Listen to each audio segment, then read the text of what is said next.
It's Wednesday, August 26th. In the headlines, Jamaica Public Service Company increases pop-up services after several offices are closed. In business news, the Financial Services Commission proposes new financial crisis preparedness rules for insurers and securities dealers. Regionally, Barbados and Venezuela move to deepen tourism and transport ties. And in sports, Jamaican football sensation Khadija Bunny Shaw wins PFA Player of the Year. This is the news on PBC Jamaica. I'm Simone Absalom Gale.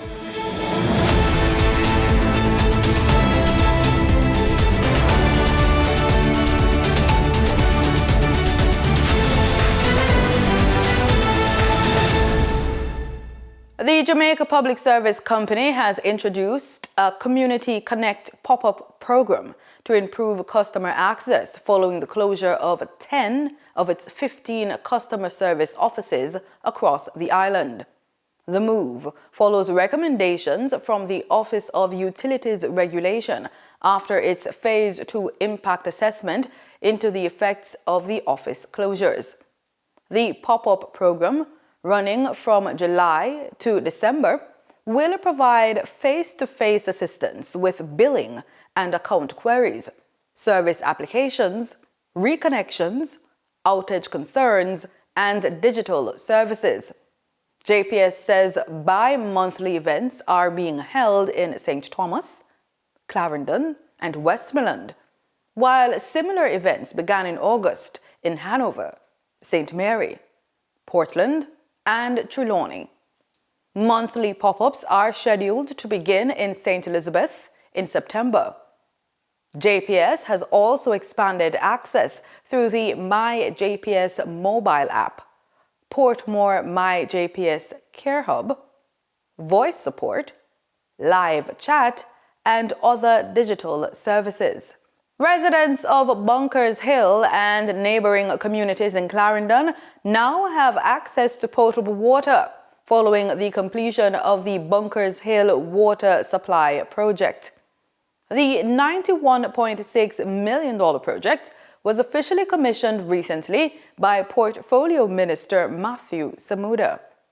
Speaking at the commissioning ceremony, Minister Samuda said the project's completion should be viewed within the context of the much larger investment required to achieve water resilience nationally. This marks an important milestone at a critical moment in the nation's history. It marks a milestone for the citizens, the young and the old in Bunkers Hill, but it is a moment where we also pause to not just reflect on the current situation that faces the nation as it relates to water, but also as we have a frank discussion about the way forward. You see, the residents of Bunkers Hill will now be able to tell residents of Kellits, residents of as far away as Moko and Rock River, or as far away as Alexandra and St. Ann, that if the minister says he's going to invest, he will. And that is important as we have the discussion we need to have with society as a whole. He said the project includes approximately 9.3 kilometers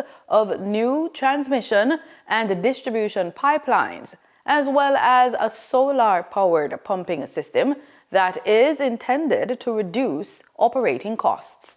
The government has completed its third shelter for women experiencing abuse, fulfilling its commitment to establish 3 safe spaces across Jamaica.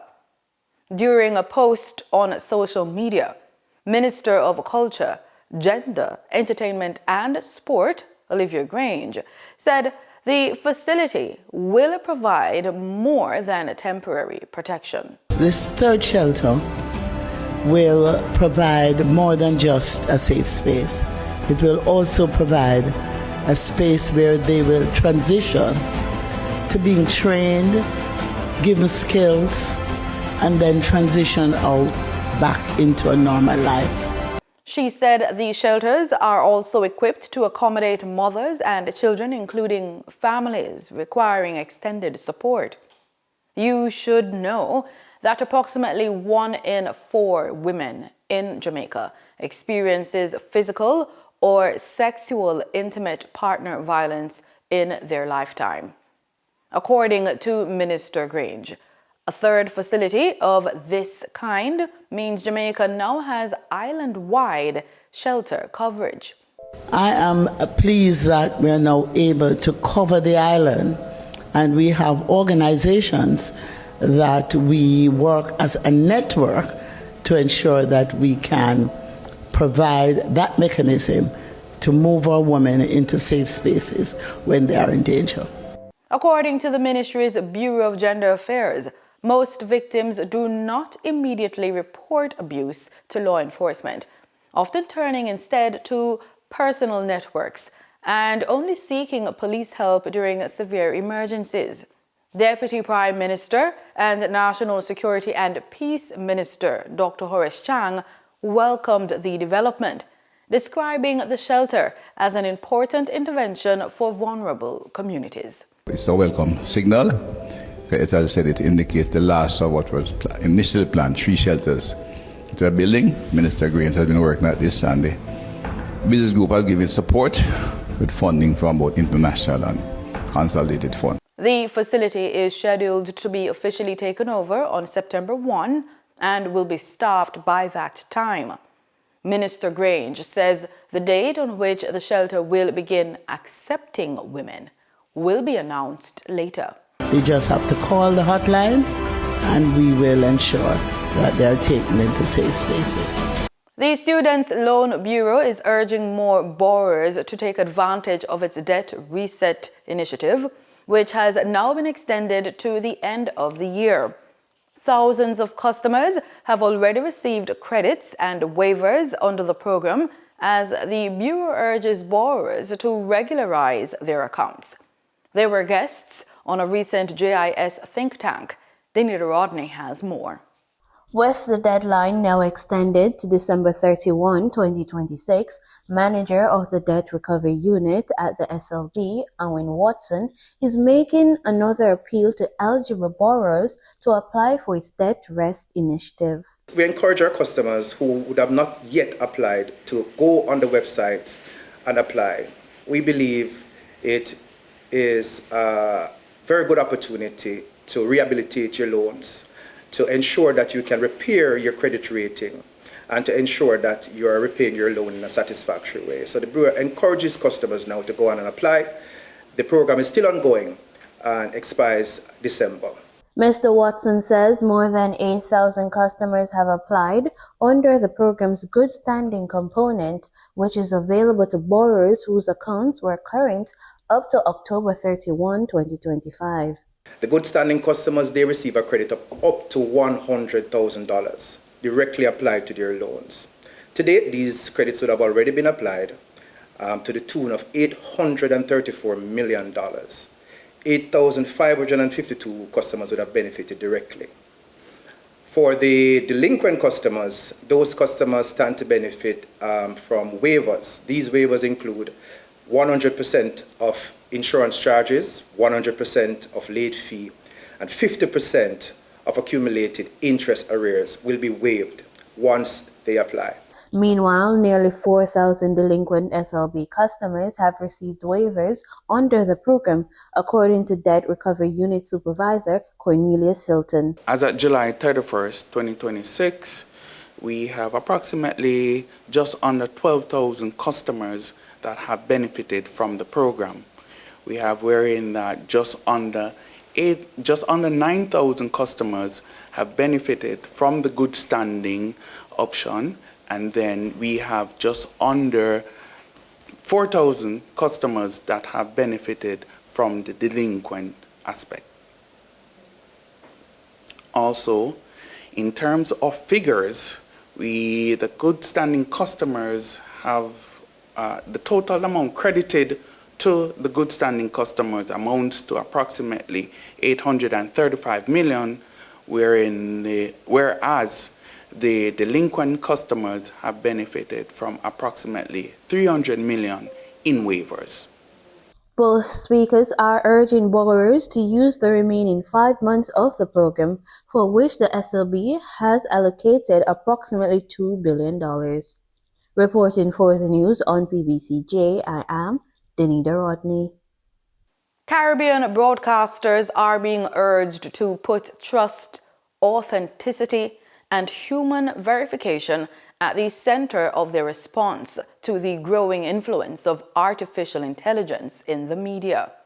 Executive Director of the Broadcasting Commission of Jamaica, Cordell Green, made the call during the 57th Annual General Assembly of the Caribbean Broadcasting Union in Guyana recently. Mr. Green warned that the rise of deep fakes and other AI-generated content is making it increasingly difficult for audiences to distinguish fact from fiction, creating challenges for democracy and public trust. He said regulation must address the imbalance between the ease with which false information can be created and shared and the greater effort required to verify it. Mr. Green also encouraged broadcasters to treat AI as a tool for strengthening newsroom operations rather than solely as a threat.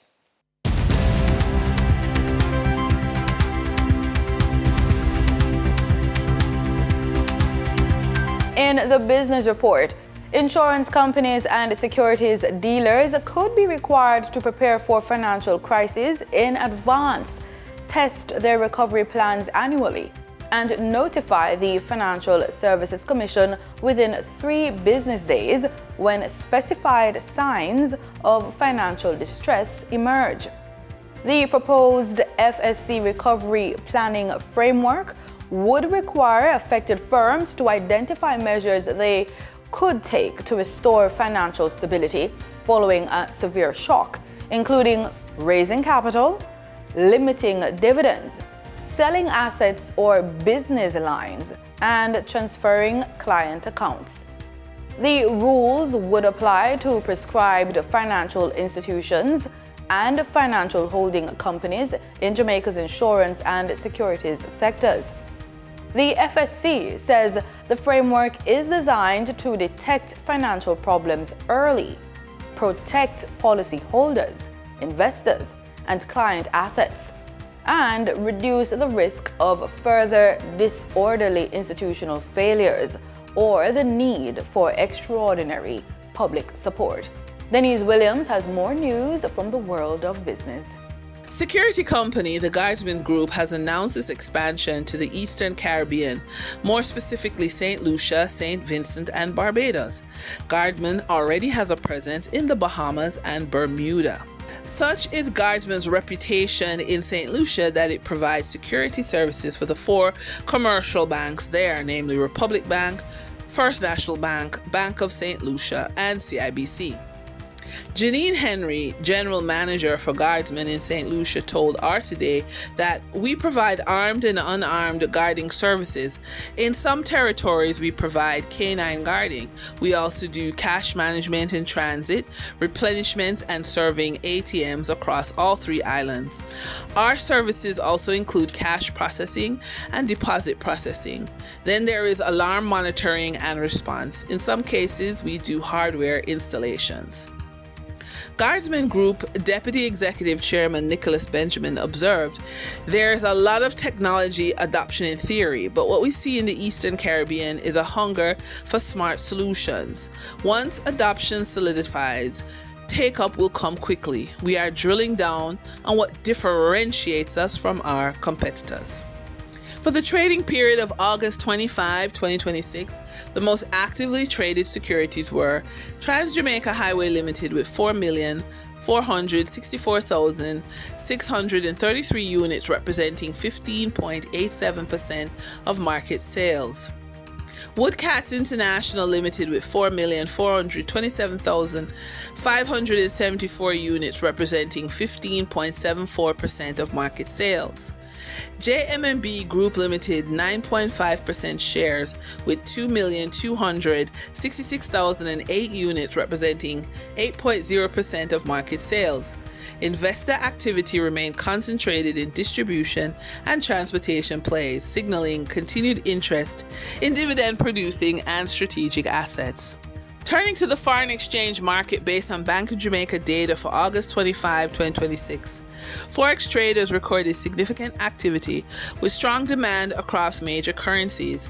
For the US dollar, trading margins reflected steady liquidity, with the US selling at $159.21 and buying at $157.87. For the Canadian dollar, moderate gains supported by 37-cent transaction spreads. The Canadian dollar sold for $115.27 and was bought for $114.90. For the British pound, continued volatility offered short-term trading opportunities of $4.05 in profits for the banks. The British pound sold for $216.95 and was bought for $212.90. These movements underscore the importance of cash flow timing and currency awareness for businesses managing import costs, debt servicing, or overseas exposure. For our credit report tip of the day, we have been taught to think of debt as a problem. But what if some debt, just some, is actually a career strategy? Today, a professional can enroll in a business program, executive training, certification, or coaching program and pay for it over 6 weeks, 12 months, or even 36 months. Some providers offer interest-free payment plans. That changes the conversation. You aren't necessarily borrowing to buy something that loses value. You may be borrowing to acquire knowledge, credentials, access, or skills that could increase your earning capacity. But there is a catch. Your payment can become part of your financial profile. Depending on how the financing is structured, applying for the program could involve a credit inquiry, and the resulting account may or may not be reported to credit bureaus. If it is reported, paying on time can help establish positive credit history. If you don't pay, the consequences can go in the opposite direction. So before you say yes to interest-free, ask a more important question. How will this financing affect my credit? And then ask an even bigger one. What is my expected return on this education? And that's today's business report. I'm Denise Williams. Until next time, stay informed, stay intentional, and keep building forward. See you soon.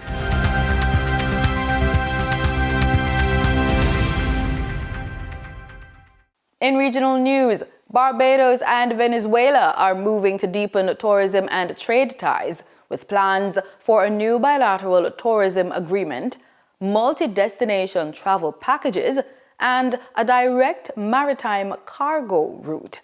The initiatives were announced following talks between Barbados' Prime Minister Mia Mottley and Venezuelan President Delcy Rodriguez during Mottley's visit to Venezuela on Monday. The two countries are expected to sign a tourism cooperation agreement in the coming weeks, aimed at increasing visitor arrivals and strengthening collaboration between tourism operators. As part of her official visit to Venezuela, Prime Minister Mottley visited the field hospital of Guyanas, which formed part of Barbados' recent earthquake response efforts in that country. A pair of earthquakes affected the South American nation on June 24 this year, with the latest reported death toll at 6,509. Prime Minister Mottley says the Barbadian facility has so far treated more than 2,700 patients. We continue to work together in ways that will bring honor and value to our people, and hopefully to make all of our people sleep easier by recognizing that if we work collaboratively, we can make a difference, as we have done here in a very small way to the people of this region, where 2,700 people would have received relief purely by reason of the decision to bring this hospital to this place after this horrific set of earthquakes. Trinidad and Tobago's Ministry of Land and Legal Affairs is moving to digitize land services, making it easier to do business and unlock more investment opportunities. The initiative took a significant step forward on Tuesday with the signing of a Memorandum of Understanding between Minister of Land and Legal Affairs, Saddam Hussein, and United Nations Development Programme Resident Representative, Hugo Blanco. The Ministry of Land and Legal Affairs is moving forward to digitize land-related services with the aim of making information on properties more accessible. An MOU signed with the United Nations Development Programme is moving forward with this digital transformation. Line Minister Saddam Hussein said the proposed system will allow users to digitally access key information, including the registered owner, the size of the property, valuation details, and more. Trinidad and Tobago is a map. Everybody knows what it looks like. If I am interested in a parcel, I take my mouse, my cursor, I zoom into the parcel.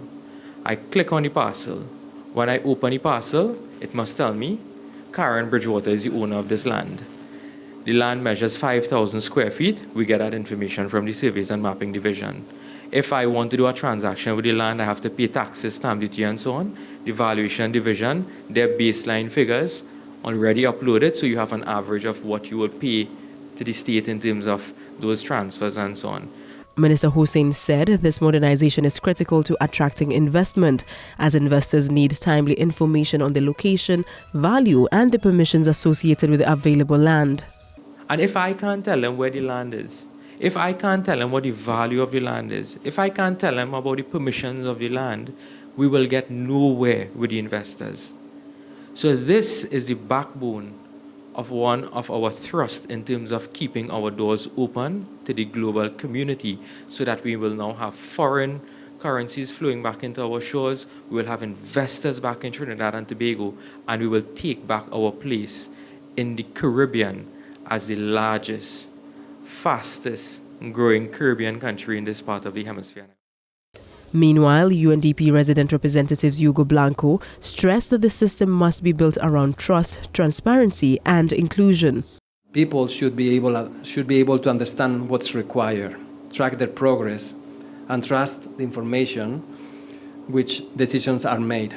Businesses should experience greater predictability, and public officers should have the tools and information they need to perform effectively. Any decision maker should have access to reliable data, and we were discussing with Mr. Hussein how to support that planning, that investments, those policies.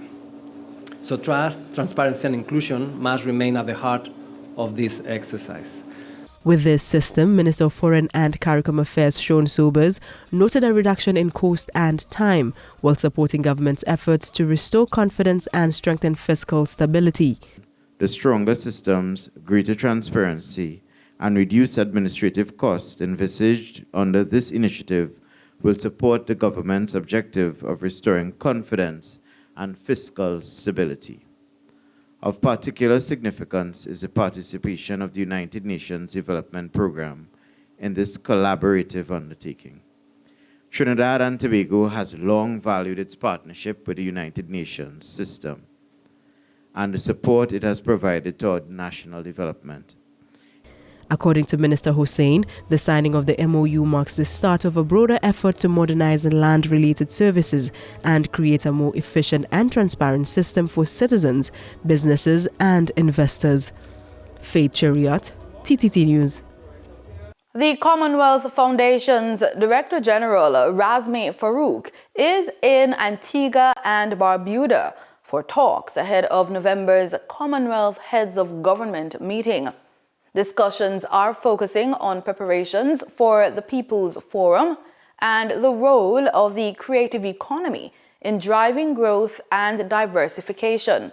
ABS News' Nicola Barito reports. It was a busy day at the Ministry of Foreign Affairs. Team members of the People's Forum, led by Director General of the Commonwealth Foundation, Razmi Farouk, and Deputy Director Clara Cole, used the courtesy call on the CHOGM Task Force Chair to advance discussions on the creative sector and its potential to contribute more significantly to the economy. Creative economy consultant Renee Robinson says greater investment in the sector can expand trade and expand new economic opportunities. We really see that there's a big opportunity for economic impact, for greater trade, particularly on the export of services side as well, and for economic diversification for that's our business. Country, services, employment, all of these things. And so even though we have a robust creative economy that practitioners are in there, it is still relatively informal, but there's a lot of opportunity for this to become a very viable economic driver for the country and for the people. For Minister Green, the discussion is part of a broader conversation about resetting the way Antigua and Barbuda approaches economic development, with diversification essential to creating new opportunities, specifically in the creative sector. Here comes Chogam and opportunities with it. So I'm counting on you and the experience you bring to this process to really help Khan and others to deliver. To first understand the extent of what we have before us, and secondly, how we can fashion it into something that bring greater value and benefits. And I think there's also a lot of trade agreements that are already in place that we can maximize. We do have a lot of trade agreements. To really create a viable, tangible way for us to advance this into action. Yeah, when you mentioned money. The Commonwealth Task Force Chair says Chogam provides an opportunity to advance that reset, create partnerships and opportunities that can deliver benefits not only for Antigua and Barbuda, but for people across the Commonwealth. I like your thinking. Thank you. It's about MONEY, bottom line. Absolutely. We cannot build roads without MONEY. Yeah. We can't maintain the hospitals and the schools and all of the work we call upon to other people and so monetizing this particular sector is very important. In sports, we start with football. Reggae Girls captain Khadija Bunny Shaw has been named the Women's PFA Players Player of the Year for a second time, following an outstanding season with Manchester City. Shaw scored 21 goals to claim her third consecutive Women's Super League Golden Boot and helped City secure their first WSL title in 10 years. She is now the first player to win 3 WSL Golden Boots and only the third woman to claim multiple PFA Players Player of the Year awards, joining Lucy Bronze and Fran Kirby. Manchester United captain Bruno Fernandes won the men's award for setting a Premier League record with 21 assists during the 2025-2026 season. Now on to the pitch with cricket. The Antigua and Barbuda Falcons have moved to the top of the Republic Bank Caribbean Premier League standings after a 30-run victory over the Barbados Tridents. Set 156 to win at the Sir Vivian Richards Stadium, the Tridents appeared in control at 93 for 3, but suffered a dramatic collapse to be bowled out for 125 in 18 overs. Player of the match, Joshua James, led the fight back with 3 wickets for 18 runs, while Alzira Joseph, Shadab Khan and Shufian Mokim each took 2 wickets. Earlier, Falcons captain Muin Ali struck an unbeaten 56 from 37 balls, sharing an unbroken 75-run partnership with Shamar Springer to lift the home side to 155 for 5. The Falcons now have 4 wins from 7 matches and sit on 8 points, 2 clear of the Guyana Amazon Warriors and St. Lucia Kings. And that's the news on PBCJ. Pleasant viewing.